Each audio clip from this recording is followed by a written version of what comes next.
Bible సమయం గంభీర సమయం వచన పరంపర ధ్యానాంశ సమయం బైబిల్ సమయం గంభీర సమయం దైవ సన్నిధికి అనుబంధ సమయం బైబిల్ సమయం బైబిల్ సమయం బైబిల్ సమయం బైబిల్ సమయం.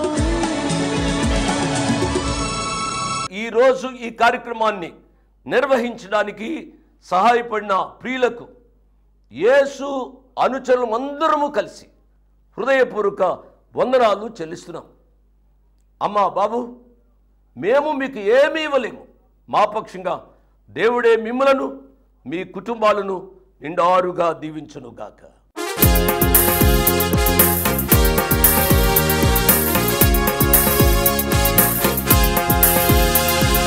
సామ్రాజ్యాల చరిత్ర ప్రవచన గ్రంథం, దానియేలు ప్రవక్త భవిష్య జ్ఞానం, రాజీలేని విశ్వాసికి మనుగడ జీవం, సత్యదేవుని భద్రత మనకు క్షేమాధారం.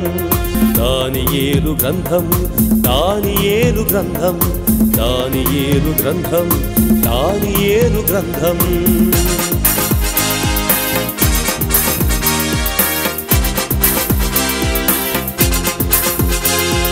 దైవజనుని అంతమే రాజాజ్ఞ సారం, సింహాల బోనులో మరణం పథ్యం, విశ్వపాలక చోక్యంతో మృగాలు సైతం మౌనం, విజయుడైన దానియేలు యథావిధి జీవనం.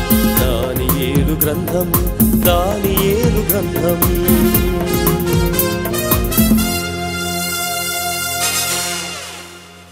Good evening, praise the Lord. దేవుని నామానికి స్తోత్రం. సకాలం కూర్చున్న మీ అందరికీ నా ప్రత్యేక ధన్యవాదాలు. ఉదయకాలం నుంచి అనేక ప్రసంగాలు విని ఉంటారు. దేవుని వాక్యాన్ని వినడం ఆశీర్వాదకరం. దేవుని వాక్యమైన బైబిల్లో ఏ రీతిగా రాయబడిందో ఆ రీతిగా మనము గ్రహించాలి, ఆ రీతిగా ధ్యానించాలి. దేవుని సత్యవాక్యాన్ని వక్రభాష్యం చేయకూడదు అనే విషయాన్ని నేను జ్ఞాపకం చేస్తున్నాను. ఇక ప్రార్థన చేసుకుని దేవుని యొక్క వాక్యాన్ని ధ్యానం చేసుకుందాం.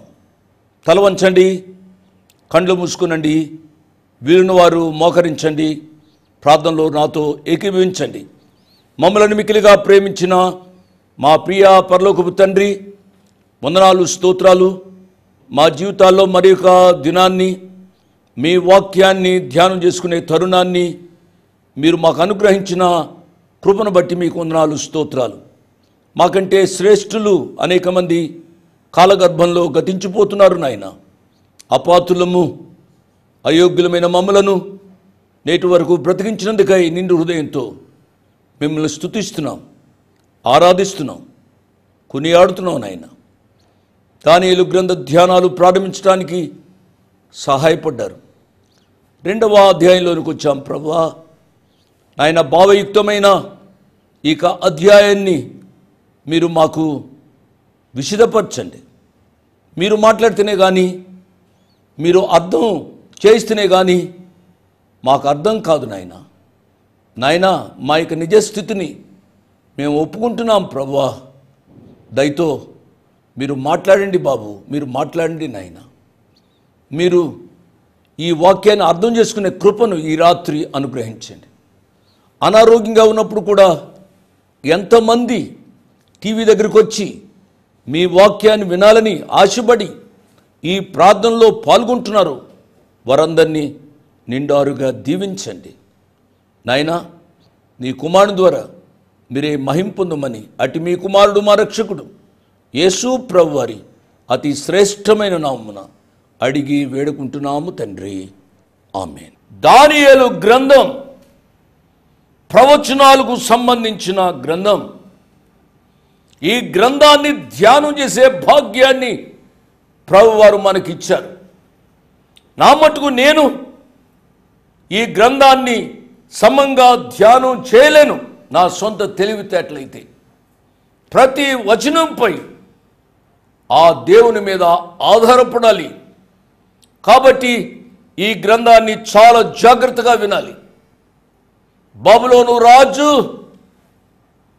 యూదా ప్రజలను చెరసాల్లోనికి తీసుకుని వెళ్ళాడు. చెరసాల్లోనికి తీసుకుని వెళ్ళాడు. అక్కడ శ్రేష్ఠులైన 4 యవనస్తులను అతడు తన రాజ్యంలోనికి అనువైన రీతిగా మార్చుకోవడానికి తీసుకుని వచ్చాడు. గమనించండి, ఈ బబులోను రాజు ఏం చేశాడు అంటే వారి పేర్లు కూడా మార్చేశాడు. అంటే బబులోను సామ్రాజ్యంలో చలామణయ్యే పేర్లు పెట్టుకున్నాడు. ఈ దినాల్లో కూడా మనము ఆలోచించాలి. మన బిడ్డలకు నామకరణం చేసేటప్పుడు చాలా జాగ్రత్తగా చేయాలి. మన బిడ్డల యొక్క పేర్లలో కూడా దేవుడు మహిమ పొందాలి. బబులోను రాజు అన్య రాజు, దేవతలను మ్రొక్కేవాడు. ఆ బబులోను రాజు తన యొక్క అధీనంలోనికి వచ్చిన యూదా బాలుర యొక్క పేర్లు మారుస్తున్నాడు. ఆలోచించుమని ప్రభు పేరిట నేను జ్ఞాపకం చేస్తూ ఉన్నాను. బైబిల్లోని ప్రవచనాలు దేవుని యొక్క వాక్యానికి వెన్నుముకలాంటివి. వీటిని మనం అర్థం చేసుకోవాలి. వీటిని మనం అర్థం చేసుకోకపోతే పరిశుద్ధ గ్రంథం యొక్క సంపూర్ణత మనకు అర్థం కాదు. ఈ సంపూర్ణ స్వారూప్యం మనకు అర్థం కావాలి అని అంటే ప్రవచనాల గ్రంథాలను మనం అర్థం చేసుకోవాలి. యేసు ప్రభువారు కూడా ఒలీవల కొండ మీద శిష్యులతో కొన్ని సత్యాలు చెప్పారు. మనకు తెలుసు. మత్తయి సువార్త 24వ అధ్యాయంలో చూసినట్లయితే ఈ రీతిగా వ్రాయబడి ఉంది. బైబిల్ను వారు క్విక్గా చూడండి. మత్తయి సువార్త 24వ అధ్యాయము 3వ వచనాన్ని చదువుతున్నాను.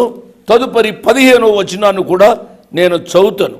ఆయన ఒలీవ కొండ మీద కూర్చుండి ఉన్నప్పుడు శిష్యులు ఆయన యొద్దకు ఏకాంతముగా వచ్చి, ఇవి ఎప్పుడు జరుగును? నీ రాకడకును ఈ యుగ సమాప్తికిని సూచనలేవి అని మాతో చెప్పుమనగా, యేసయ్య వారితో చెప్పిన మొట్టమొదటి మాట ఏమిటి అనగా, ఎవడును మిమ్మను మోసపరచకుండా చూచుకొనుడి. జాగ్రత్తగా వినాలి. ఈ దినాల్లో ఏమేమో చేసి మోసపరుస్తూ ఉన్నారు. అది నా యొక్క ఉద్దేశం. నా ప్రియుల ప్రభు వారు చెప్పిన మాట నేను చెబుతున్నాను. అనేకులు నా పేరట వచ్చి నేనే క్రీస్తునని చెప్పి పలువురిని మోసపరిచెదరు. కాబట్టి ఈ దినాల్లో ప్రసంగికుల్లో నేను కూడా ఒకడు అనుకోండి, చాలామంది ఏమేమో మహత్కార్యాలు చేస్తూ ఉన్నట్టుగా ప్రజలను భ్రమ పెడుతూ ఉన్నారు. ఈ భ్రమలోనికి ప్రజలు ఈజీగా వెళ్ళిపోతున్నారు. ఎందుకంటే ప్రజలు స్వార్థపూరితులు. వారికి ఏదో కలిసి రావాలి. వారికి అంతవరకు అనారోగ్యం ఉంది, అనారోగ్యం బాగుపడాలి అంటే ఇక వయసు పెరుగుతూ ఉండగా కూడా వాళ్ళు ముసలివారు కాకూడదు, నిత్య యవ్వనంలో ఉన్నట్టుగా ఉండాలా? వయసు పెరుగుతున్నాయి. వయసు పెరుగుతూ ఉండగా అనారోగ్యం వస్తుంది. వయసు పెరుగుతూ ఉండగా అనేక కష్టాలు, నష్టాలు, ఇరుకులు, ఇబ్బందులు వస్తాయి. ఈ సేవకుల ముఖాల్లో నిత్య యవ్వనమే కనబడుతుందా? వారు వయసులో పెరుగుతూ ఉండగా వారు ముఖ కళవలికలు మారడం లేదా? ఆలోచించాలి ప్రియ బిడ్డలారా. నేను మనవి చేస్తున్నాను. యేసయ్య చెప్పిన మాట, ఎవడునో మిమ్మల్ని మోసపరచకుండా మీరు జాగ్రత్త పడాలి. దేవుని యొక్క వాక్యాన్ని జాగ్రత్తగా వినాలని ప్రభు పేరిట నేను జ్ఞాపకం చేస్తున్నాను. ఇంకొక వచనాన్ని చదవడం నేను మర్చిపోయాను. అదే మత్తయి సువార్త 24వ అధ్యాయం 3వ వచనం చదివాను కదూ, 15వ వచనాన్ని కూడా చదువుతున్నాను. కాబట్టి ప్రవక్త అయిన దానియేలు ద్వారా చెప్పబడిన నాశనకరమైన హేయ వస్తువు పరిశుద్ధ స్థలమందు నిలుచుట మీరు చూడగానే చదువువాడు గ్రహించుగాక. యేసయ్య దానియేలు గ్రంథాన్ని ఆయన మాటలలో మెన్షన్ చేశారు. దానియేలు గ్రంథం యొక్క ప్రాముఖ్యతను మనము గ్రహించాలని ప్రభు పేరిట నేను జ్ఞాపకం చేస్తున్నాను. దానియేలు గ్రంథంలో ఈ 2వ అధ్యాయం చాలా ప్రాముఖ్యమైన అధ్యాయం. కాబట్టి అటు ఇటు తిరగవద్దు, మీ కేంద్రీకరణ దేనిపై పెట్టవద్దు, దేవుని వాక్యాన్ని జాగ్రత్తగా వినాలని ప్రభు పేరిట నేను జ్ఞాపకం చేస్తున్నాను. ఈనాడు ప్రపంచంలో ఉన్న ప్రజలందరూ అడిగే ప్రశ్న ఒకటే, ఏమిటి అనగా ఈ ప్రపంచానికి ఏమి జరగబోతుంది? ఎక్కడ చూసినా అవినీతి, దుష్ట కార్యాలు, దోపిడీ, అమానుషత్వమే కనబడుతుంది. కానీ ఈ యొక్క ప్రపంచం ఎటుపోతుంది అనే ప్రశ్న చాలా మందిలో ఉదయిస్తుంది. నా ప్రియ బిడ్డలారా, ఒక సంగతిని గమనించండి. అన్యజనుల కాలం ముగియబోతుంది. అన్యజనులు ప్రపంచ క్షేమాభివృద్ధి కొరకు ఏమీ మంచి కార్యం చేయలేదు. ఏమేమో కనిపెట్టాము, ఏమేమో కార్యాలు చేశాము అని చెప్పుకుంటున్నారు. కాబట్టి వారు కనిపెట్టినవన్నీ మానవునికి నష్టాన్నే కలుగు చేస్తున్నాయి, కానీ తాత్కాలిక లాభాన్నే కలుగు చేస్తున్నాయి. కానీ నిత్య జీవానికి సంబంధించింది ఒక్కటి లేదు అనే విషయాన్ని నేను జ్ఞాపకం చేస్తున్నాను. ఈ సత్యాలు దానియేలు గ్రంథంలో మనం చూస్తాం. ప్రత్యేకంగా 2వ అధ్యాయంలో భవిష్యత్తును గూర్చిన కొన్ని సత్యాలు రాయబడ్డాయి. మనం దానిని వివరంగా ధ్యానించబోతున్నాం. మీరు జాగ్రత్తగా వినాలని ప్రభు పేరిట నేను జ్ఞాపకం చేస్తున్నాను. జాగ్రత్తగా వింటున్నారు కదూ. అన్యజనుల కాలం సంపూర్ణతకు వచ్చినప్పుడు దేవుడు సంఘాన్ని భూలోకాన్ని నుంచి ఆయన పైకి తీసుకుని వెళ్తాడు. ఆయన పైకి తీసుకుని వెళ్ళిన తర్వాత ఏమి జరుగుతుందో, ప్రభువారు ఏ రీతిగా భూలోకానికి వస్తారో, పరిపాలన చేస్తారో, ఈ విషయాలని ప్రకటన గ్రంథ ధ్యానాల్లో మనం చెప్పుకున్నాం. అనేక మంది దైవ సేవకులు కూడా చెప్పారు, మీరు విని ఉండి ఉంటారు. కాబట్టి నా ప్రియులరా, అంత్య దినాల కొరకై మనము జాగ్రత్తగా సిద్ధపడాలని ప్రభు పేరిట నేను జ్ఞాపకం చేస్తున్నాను. ఒక మాట చెప్పినా, ఈ ప్రవచనాలను మనము సమంగా అర్థం చేసుకోవాలి అని అంటే దేవుని వాక్యాన్ని క్రమంగా చదవాలి, దేవుని వాక్యాన్ని క్రమంగా ధ్యానం చేయాలి, దేవుని యొక్క వాక్యాన్ని నెమరవేస్తూ ఉండాలి, దేవుని యొక్క వాక్యాన్ని ప్రార్థనలో ప్రభు యొక్క సహాయము అడుగుతూ ఉండాలి. అప్పుడే దేవుని యొక్క వాక్యం అర్థమవుతుంది అనే విషయాన్ని నేను జ్ఞాపకం చేస్తున్నాను. ఒక వాక్యం అక్కడ, ఒక వాక్యం ఇక్కడ చదివి దేవుడు నాతో మాట్లాడాడు అనడం మంచిది కాదు అనే విషయాన్ని నేను జ్ఞాపకం చేస్తున్నాను.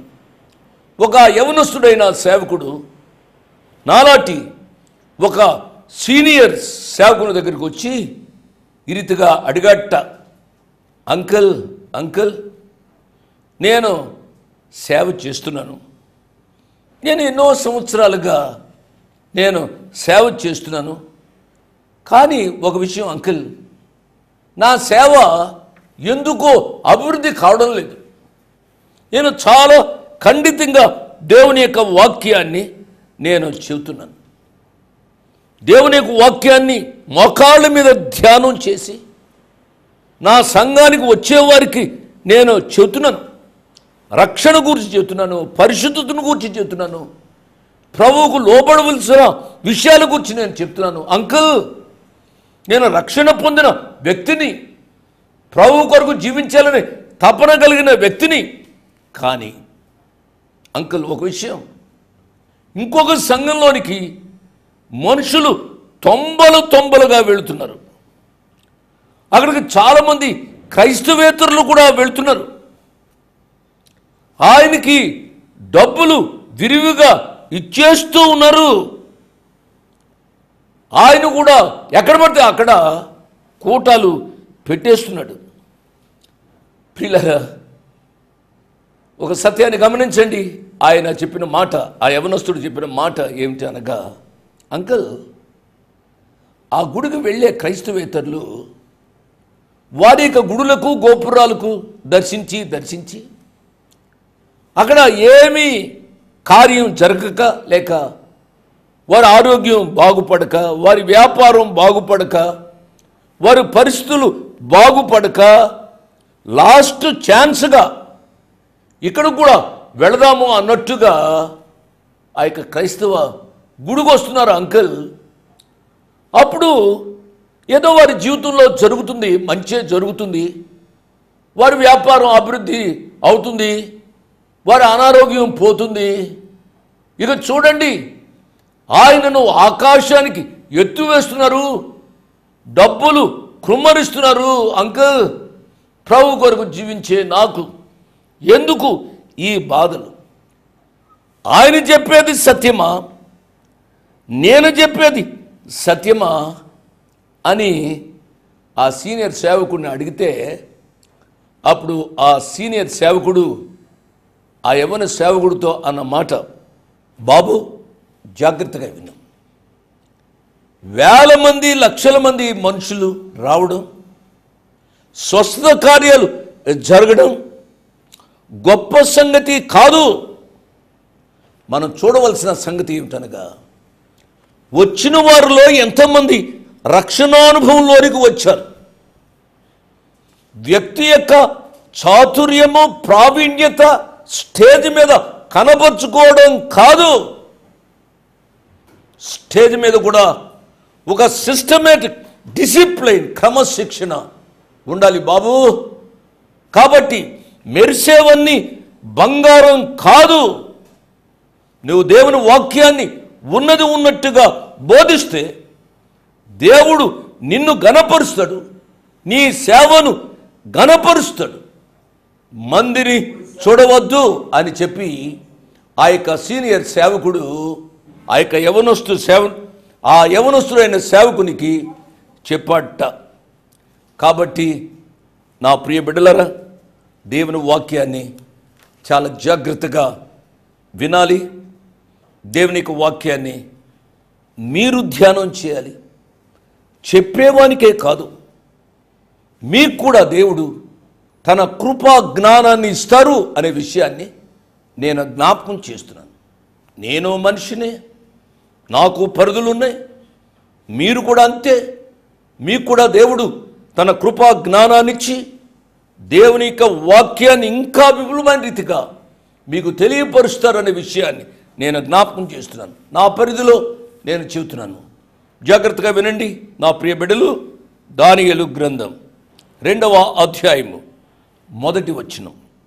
నెబుకద్నెజరు తన ఏలుబడి యందు 2వ సంవత్సరమున కలలు కనెనో, అందును గురించి ఆయన మనస్సు కలతపడగా ఆయనకు నిద్ర పట్టకుండెను.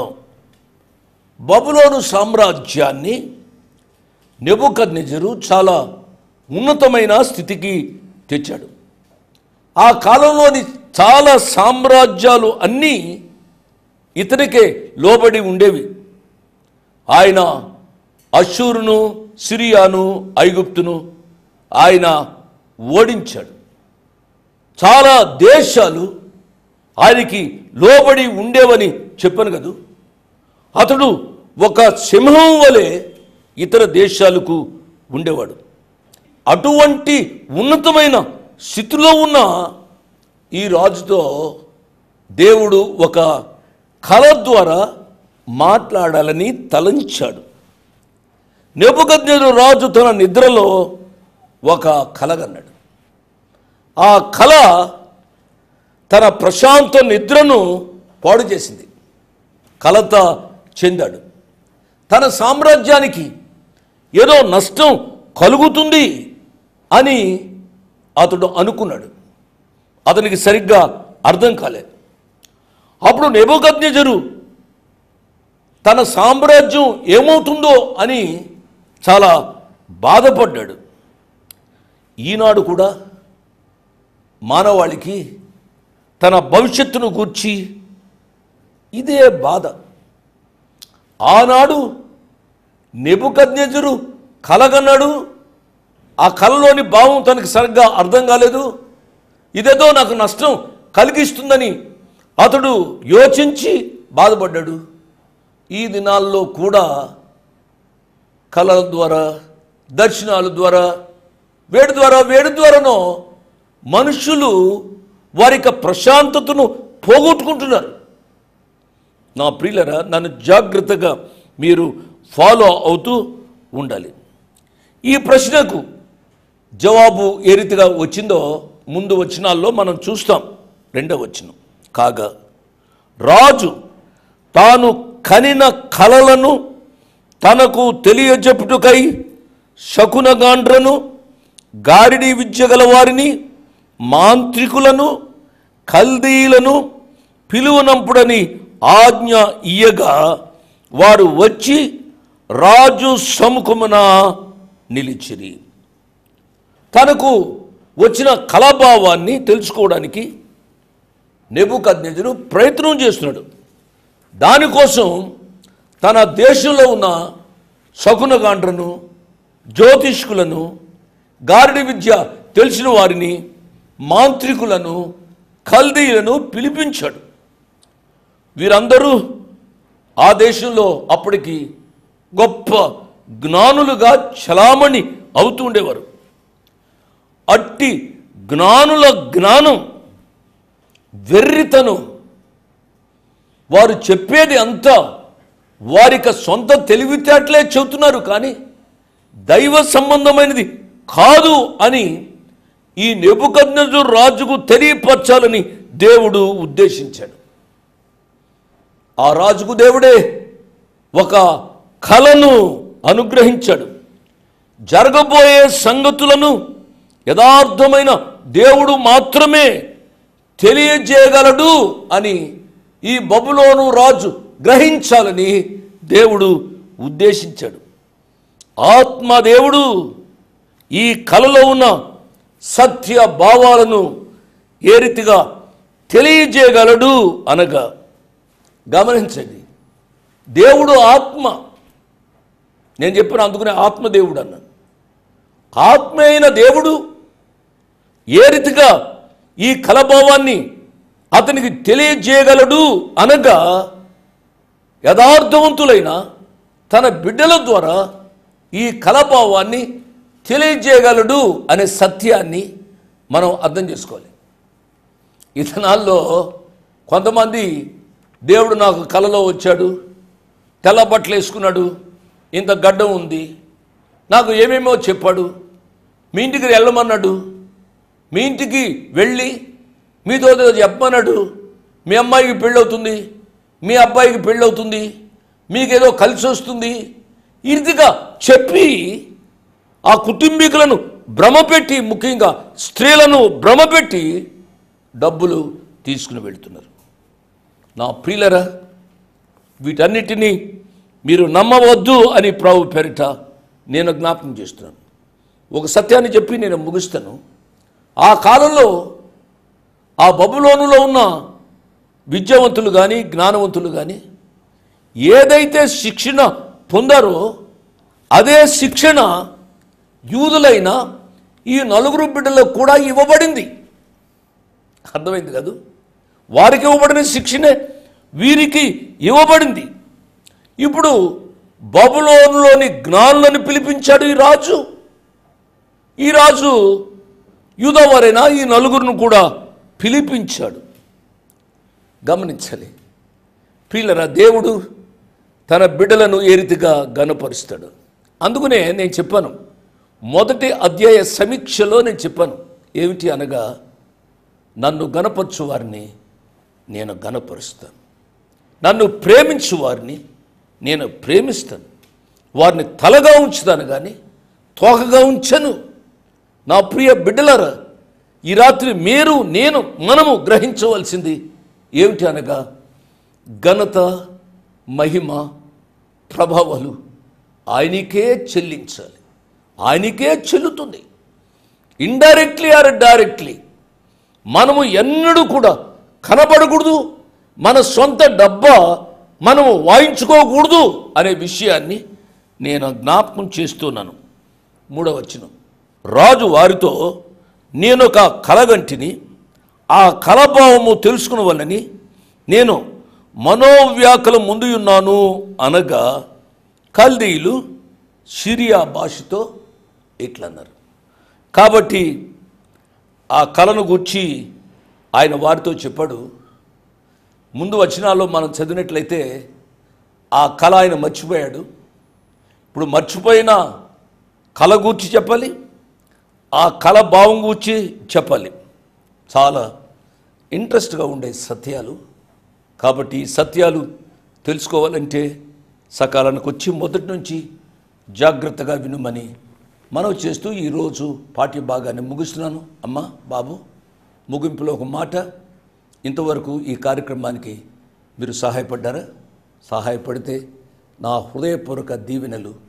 సహాయపడకపోతే ఈ రాత్రి నాతో మాట్లాడమని మనవి చేస్తూ ముగిస్తున్నాను. దేవుడు మిమ్మల్ని నిండారుగా దీవించునుగాక. ఆమేన్. Get ready. 1 మరలా 214/2 1-214/2 flat numbers 505 and 506. Flat numbers 505 and 506. Prithvi Apartments Extension. Prithvi Apartments Extension. Vivek